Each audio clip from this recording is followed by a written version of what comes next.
Hello everyone, स्वागत है आप सभी का हमारे आज के वीडियो में। तो यार, जैसा कि आप लोग जानते हैं कि अपना जेई मेंस जो है अब मतलब काफ़ी पास है। ठीक है, डेट्स अभी अनाउंस नहीं हुई है, बट अपन मान सकते हैं कि अराउंड अपने पास एक महीना बचा हुआ है। और ये टाइम बहुत ही इंपॉर्टेंट हो जाता है क्योंकि हमें सारे कॉन्सेप्ट्स को अब रिवाइज करना है। जितना भी हमने अभी तक 2 साल में पढ़ा है उन चीज़ों को सबको रिवाइज करना है। ठीक है, और ये ध्यान रखना है कि कुछ भी ऐसा इंपॉर्टेंट चीज़ मिस नहीं हो जाए। ठीक है, और हो सकता है आप में से कुछ लोगों ने थोड़ा लेट स्टार्ट किया हो, तो अब आपके पास बहुत ही कम टाइम बचा है, इसलिए आपको कुछ सिलेक्टिव टॉपिक्स को ही उठाना है। तो दोनों ही जो क्लास के स्टूडेंट्स हैं उनके लिए ये चीज़ काफ़ी ज़्यादा इंपॉर्टेंट हो जाती है। तो ये वीडियो आपको मतलब ये इसलिए देखना चाहिए ताकि आप उन टॉपिक्स को बिल्कुल भी नहीं छोड़े, क्योंकि मेजरली मतलब स्टूडेंट्स ये गलती करते हैं कि भाई ऐसे कुछ टॉपिक्स को छोड़ देते जो कि बहुत ही ईजी होते हैं और बहुत कम टाइम में हम लोग कंप्लीट कर सकते हैं। मतलब आप मान के चलिए कि लिटरली अपन 3 घंटे के अंदर उन टॉपिक्स को निपटा सकते थे, और उनसे एटलीस्ट मतलब ये मान के चलिए 3 से 4 क्वेश्चंस जेई मेंस में फंसने के चांसेस रहते हैं। तो यार, आप जानते हैं कि जेई मेंस में हर एक मार्क्स से मतलब कितना ज्यादा रैंक में फर्क आ सकता है। तो ये यार 3-4 क्वेश्चन तो मतलब आपका पूरा ब्रांच चेंज कर सकती है, कॉलेज चेंज कर सकता है। तो इसलिए जरूरी हो जाता है कि हम उन टॉपिक्स को तो बिल्कुल नहीं छोड़े, और जब भी हमें किसी इस एक महीने के बीच में कभी भी टाइम मिल रहा है हम उनको लगभग 3 घंटे में निपटा ले। अगर आपकी स्पीड स्लो भी है तो मुश्किल से आपको 4 से 5 घंटे लगेंगे, लेकिन वो टॉपिक्स आपके निपट जाएंगे। तो देखते हैं अपन ऐसे कौन कौन से टॉपिक्स है जिनमें से मतलब क्वेश्चंस आने के चांसेस रहेंगे और उनको हम बहुत जल्दी से कंप्लीट कर सकते हैं। तो सबसे पहला जो टॉपिक हो जाता है वो है मैथमेटिकल रीजनिंग। अब मैथमेटिकल रीजनिंग में भी मैंने आपके सारे टॉपिक्स को यहाँ पे मार्क करके रख दिया जो कि काफी ज्यादा इंपॉर्टेंट है, और जेई मेंस में अभी तक लगातार जो पैटर्न चलते आया है उन्हीं से क्वेश्चंस पूछे गए। तो सबसे पहले हो जाता है हमें ट्रुथ टेबल पता होनी चाहिए कि किस तरीके से ड्रॉ करना है। जैसे कि आप जानते हैं कि पी कुछ स्टेटमेंट दिए, क्यू कुछ स्टेटमेंट दिए, तो उनकी एक ट्रुथ टेबल अपन को ड्रॉ करनी होती है। ठीक है, यहाँ पे फिर कुछ एक लॉजिकल कनेक्टिव्स बन जाते हैं। तो लॉजिकल कनेक्टिव्स में कौन कौन से हो जाते हैं? और हो गया, अपना एंड हो गया, ठीक है, इफ देन हो गया, इस तरीके से जो है चीजें चलती है। तो इनके अपन को लॉजिकल कनेक्टिव्स पता होना चाहिए कि दो स्टेटमेंट को किस तरीके से कनेक्ट करना है। ठीक है, तो यहाँ पे अपन फिर केसेस लेते हैं कि true false, true true, false true, और इस तरीके से क्वेश्चन को सॉल्व करते हैं। यकीन मानिए कि क्वेश्चन बहुत इजी होता है। ऐसा नहीं होगा कि क्वेश्चन आपसे बनेगा नहीं, हो सकता है थोड़ा सा टाइम कंज्यूम कर ले क्योंकि अपन को ट्रुथ टेबल बनाना रहता है। तो बट ये क्वेश्चन मतलब लोगों से बन जाता है, तो हमें इस टाइप के क्वेश्चन को बिल्कुल नहीं छोड़ना है। ठीक है, और फिर हो गया अपने को टोटोलॉजी और फैलेसी, ये पता होना चाहिए कि इस पे भी क्वेश्चंस आ जाते हैं। टोटोलॉजी में मतलब सारी स्टेटमेंट्स ट्रू है। ठीक है, फैलेसी मतलब कि सारी स्टेटमेंट के जो कि मतलब फॉल्स आ रहे हैं सारे केसेस में। तो ये टाइप अपन को पता होना चाहिए। Then converse, inverse, contrapositive of conditional statement. तो कंडीशनल स्टेटमेंट आप यही लॉजिकल कनेक्टिव्स में पढ़ लेंगे, तो वो चीज आपको देखनी है।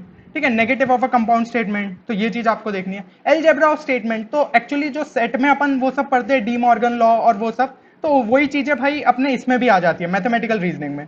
तो वही सेम चीज आपको एलजेब्रा, सारे डिस्ट्रीब्यूटिव लॉ, कम्यूटेटिव लॉ, ये सारे आपको पता होना चाहिए। तो मैथमेटिकल रीजनिंग में अगर आपने इतने टॉपिक्स कर लिए तो यकीन मानिए कि वो एक क्वेश्चन आपसे कभी नहीं छूटेगा, और एक क्वेश्चन की प्रोबेबिलिटी मतलब लगभग अपनी 100% रहती है कि एक क्वेश्चन मैथमेटिकल रीजनिंग से आएगा ही आएगा। तो ये टॉपिक अपन को ध्यान से करके जाना है और ये आप बहुत जल्दी निपटा सकते हैं। ठीक है, देन अगला जो टॉपिक हो जाता है वो है अपना स्टैटिस्टिक्स। तो भाई अब स्टैटिस्टिक्स के अंदर क्या चीजें इंपॉर्टेंट है? तो सबसे पहले तो am, GM, HM, arithmetic mean, geometric mean और हार्मोनिक मीन, ये चीज अपन सीक्वेंस एंड सीरीज में भी पढ़ लेते हैं। तो ये टॉपिक में मतलब अपन को इतनी दिक्कत नहीं आती है। ठीक है ना, तो ये चीज अपन को पता होनी चाहिए, और ये मेरे हिसाब से आपको टाइम भी नहीं कंज्यूम करेगा अगर आपने सीक्वेंस सीरीज में कंप्लीट कर लिया। तो इससे रिलेटेड क्वेश्चन के अपन चांस रहते हैं आने के। फिर मीडियन मोड, फिर अपना मोड मीडियन और अपना जो ये मीन है, इनके बीच का रिलेशन, ये चीज अपन को पता होना चाहिए। ठीक है, then different kind of data में किस हिसाब से लगता है, जैसे कंटिन्यूअस डेटा हो गया, या इंडिविजुअल डेटा हो गया, या डिस्क्रीट फ्रीक्वेंसी का डेटा हो गया, तो इनमें किस तरीके से अपन को निकालना है, ये चीजें पता होना चाहिए। तो इससे रिलेटेड हम चीजें देख सकते हैं। फिर मीन डेविएशन क्या होता है वो अपन को पता होना चाहिए, डिस्पर्जन क्या होता है वो चीज पता होनी चाहिए। ठीक है, तो ये सब चीजें देख ली, रेंज हो गया, वो सब अपन को देखना है। तो डेटा से रिलेटेड जितनी चीजें स्टैटिस्टिक्स में वो अपन देख सकते हैं, और इसमें भी अपना ज्यादा टाइम नहीं लगता है क्योंकि कुछ सिलेक्टिव फॉर्मूलास है जो कि अपन को देखने रहते हैं। हर क्वेश्चन के लिए मतलब एक अप्रोच रहता है, वो चीज हमें समझनी है। देन जो इंपॉर्टेंट चीज है वो है वेरिएंस और स्टैंडर्ड डिविएशन का फॉर्मूला, और इनका मतलब क्या होता है वो आप देख सकते हैं। और आखिरी में आ जाता है कोएफिशिएंट ऑफ वेरिएशन। तो अगर आपने इतने टॉपिक्स को थोड़ा ध्यान से देख लिया, इनके फॉर्मूले याद भी रख लिए, और एक एक सबके सॉल्व एग्जाम्पल देख लिए, तो ये चैप्टर आपका कंप्लीट हो जाएगा। क्योंकि आप अगर प्रीवियस ईयर क्वेश्चन उठा के देखें तो एक मतलब सेट पैटर्न पे ही क्वेश्चंस आते हैं। ठीक है, तो इंपॉर्टेंट ये भी हो जाता है कि इन सारे जो मैं टॉपिक्स आपको बताते जा रहा हूँ इनके एक बार प्रीवियस ईयर क्वेश्चन देख लीजिए, क्यों आपको ये चीज इंश्योर कर ले आप कि हाँ इन टॉपिक से क्वेश्चन आ रहे हैं, तो अपन को इसी सेट में देख लेने हैं क्वेश्चन। ठीक है, तो ये दो टॉपिक मैंने आपके बता दिए। तो एक क्वेश्चन अपना मैथमेटिकल रीजनिंग, एक स्टैटिस्टिक्स से फंसने के चांसेस है। एक अपना जो है हाइट एंड डिस्टेंस से भी फंस जाता है। ठीक है, तो हाइट एंड डिस्टेंस यार आपको कुछ अलग से पढ़ने की जरूरत नहीं है, क्लास 10th में आपने ये चीज पहले से ही पढ़ी होती है। एंगल ऑफ एलिवेशन क्या होता है, एंगल ऑफ डिप्रेशन क्या होता है, ये चीज अपन यार क्लास 10th में देख लेते हैं। और कुछ बेसिक ट्रिग्नोमेट्रिक के कॉन्सेप्ट्स उनमें यूज हो जाते हैं। आपको एक बार ट्राइंगल ड्रॉ करना है और उसके बेसिस पे आप कर सकते हैं sine theta, cos theta, tan theta, ये बेसिक चीजों से आपके ये क्वेश्चन बन जाते हैं। तो इसके भी अगर आप एनसीईआरटी के लेवल क्वेश्चंस भी देख लेंगे ना, तो उसी लेवल का क्वेश्चन आता है जेईई मेंस में। इनमें क्वेश्चंस डिफिकल्ट नहीं किए जाते, और मतलब आप ये मान के चलिए कि ऑल्टरनेट सेट में इसका क्वेश्चन आ ही जाता है। तो ये भी एक बहुत ही इंपॉर्टेंट टॉपिक हो जाता है।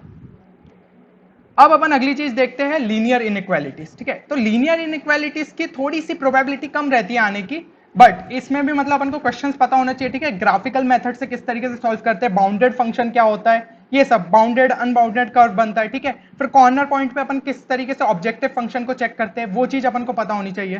तो इस तरीके से अपन उसके सॉल्यूशन निकालते हैं। तो ग्राफिकल मेथड अपन को अच्छे से पता होना चाहिए। सिस्टम ऑफ लीनियर इनइक्वालिटीज, वो चीज अपन को, ठीक है। तो वेवी कर्व एक मेथड रहता है, वो जो है क्वाड्रेटिक इक्वेशन में भी अपन पढ़ते हैं। तो कहीं ना कहीं वो लीनियर इनइक्वालिटी ही है, ठीक है ना, तो वो चीज अपन को वहां से भी पता रहती है। तो इस टाइप से अपन उनके क्वेश्चन सॉल्व कर सकते हैं।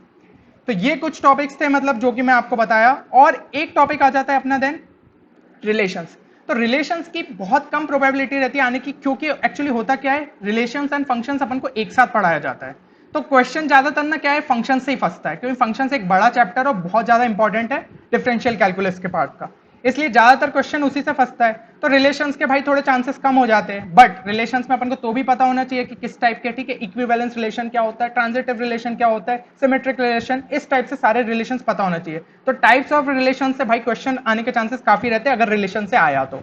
देन इनवर्स ऑफ रिलेशन आप कवर कर लीजिए, domain of relation, range of relation, ठीक है, कार्टेशियन प्रोडक्ट जो लेते हैं वो चीजें। तो बेसिक सारे जो है वो अपन को पता होना चाहिए। अब सेट के बाद ही अगर आप रिलेशन पढ़ेंगे ना, तो आपको और अच्छे से चीजें समझ में आएगी। ठीक है, तो सेट के बाद आप अगर सेट आपने जिस दिन कर रहे हो उस दिन के बाद रिलेशन देख सकते हो, और रिलेशन में बहुत ज्यादा टाइम नहीं लगने वाला, तो ये चैप्टर भी आपका बहुत इजीली निपट सकता है। अब लास्ट में जो है वो है मैथमेटिकल इंडक्शन। तो इसकी भी प्रोबेबिलिटी मैं बता रहा हूं काफी कम आने की रहती है। ठीक है, ज्यादा क्वेश्चन इससे भी नहीं आने के चांसेस है, बट करके चले जाइए, एक क्वेश्चन भी आएगा तो बहुत ज्यादा इंपॉर्टेंट हो जाएगा, क्योंकि बहुत ही इजी टॉपिक है। अगर आप ये छोड़ के जा रहे तो बाकी स्टूडेंट्स भाई आपसे ज्यादा मार्क्स ला सकते हैं, ठीक है ना, तो इसको आप बिल्कुल भी छोड़िए मत। तो इसमें प्रिंसिपल ऑफ मैथमेटिकल इंडक्शन पता होना चाहिए अपन को। ठीक है, P1 इजिकल टू अपन ने प्रूफ किया, फिर PK+1 उस तरीके से गए। Problem based on some of series, ये जो है बहुत कॉमन टॉपिक हो जाता है, तो ये आप देख सकते हैं। Problem based on inequality and division, तो जनरली क्वेश्चंस इस पे आते हैं। और इसकी बहुत अच्छी बात क्या है, इसमें n के टर्म्स में ही रहेंगे क्वेश्चन, तो आप n की जगह कोई वैल्यू डाल के भी ऑप्शंस को चेक कर सकते हैं। तो ये बहुत अच्छा एक मेथड हो जाता है, शॉर्टकट मेथड। तो मैथमेटिकल इंडक्शन भी भाई अपना इजीली कंप्लीट हो सकता है, और इसमें भी आप मान के चलिए कि ज्यादा टाइम नहीं लगने वाला। प्रोबेबिलिटी कम है क्वेश्चन आने की, पर टॉपिक छोड़ के मत जाइए इसे भी। तो ये हो गए थे अपने कुछ टॉपिक्स, ठीक है ना, जो कि मैंने आपको बताया। तो इसमें से मतलब आप मान के चलिए कि जो अपने 6 टॉपिक्स डिस्कस किए, कौन कौन से डिस्कस किए, एक बार मैं समराइज कर देता हूं। तो सबसे पहले अपन ने देखा मैथमेटिकल रीजनिंग, ठीक है। देन अपन ने सेकंड जो देखा है वो स्टैटिस्टिक्स। थर्ड था अपना क्या बोलते हैं, हाइट एंड डिस्टेंस।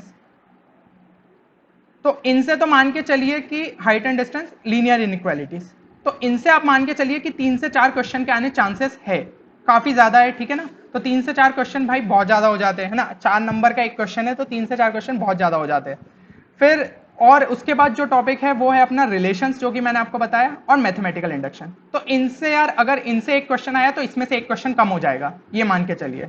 इनकी थोड़ी प्रोबेबिलिटी कम है, तो इनको अपन को लास्ट में देखना है। बाकी ये जो टॉपिक्स है आप मिलके मतलब लगभग 3 घंटे के अंदर निपटा सकते हैं। तो आपको लग रहा होगा कि भैया मजाक कर रहे कि भाई 3 घंटे में नहीं होगा। अगर आप सही में इन चैप्टर्स को उठा के देखें, इतने इजी चैप्टर्स है कि आप बस इनके सॉल्व एग्जाम्पल देखेंगे तो आपको अप्रोच अपने आप समझ में आता जाएगा। तो ये इनके क्वेश्चन थोड़े से अगर आप सॉल्व कर लेते और एक बार थ्योरी अच्छे से समझ लेते, तो ये बहुत ईजिली आप इनके क्वेश्चन को जेईई मेंस में अटेम्प्ट कर सकते हैं। अगर आप लोगों को ये वीडियो पसंद आया तो मैं ट्राई करूंगा कि आपके लिए केमिस्ट्री और फिजिक्स में भी इस टाइप के कुछ वीडियोस लाऊं, ताकि आपको पता चले कि उनमें भी ऐसे कौन से टॉपिक्स है जो कि हमको बिल्कुल नहीं छोड़ना है और बहुत ही इजी स्कोरिंग होते हैं, जिनको अपन बहुत जल्दी कंप्लीट भी कर सकते हैं और एग्जाम में हमसे उसके क्वेश्चन बन जाएंगे। तो आप कमेंट सेक्शन में जरूर लिख के बताइए कि भैया केमिस्ट्री और फिजिक्स के लिए भी वीडियो चाहिए, ठीक है। तो मैं ट्राई करूंगा उसके भी। और बाकी अपन थोड़े हाई वेटेज वाले भी चैप्टर्स लाएंगे कि उनमें क्या इंपॉर्टेंट चीजें हो जाती है, ठीक है ना, तो वो चीज भी मैं आपके लिए ले आऊंगा।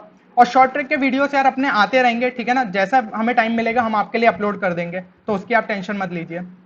तो फिर उम्मीद करता हूँ कि आप लोगों को इस वीडियो में मजा आया होगा, ठीक है। और फिर मिलते हैं अगले वीडियो में फिर किसी एक नई ट्रिक, स्ट्रैटेजी या एक कॉन्सेप्ट के साथ। तब तक के लिए आप लोग अपना ख्याल रखिए और अपनी प्रिपरेशन जोरों शोरों से करिए, ठीक है।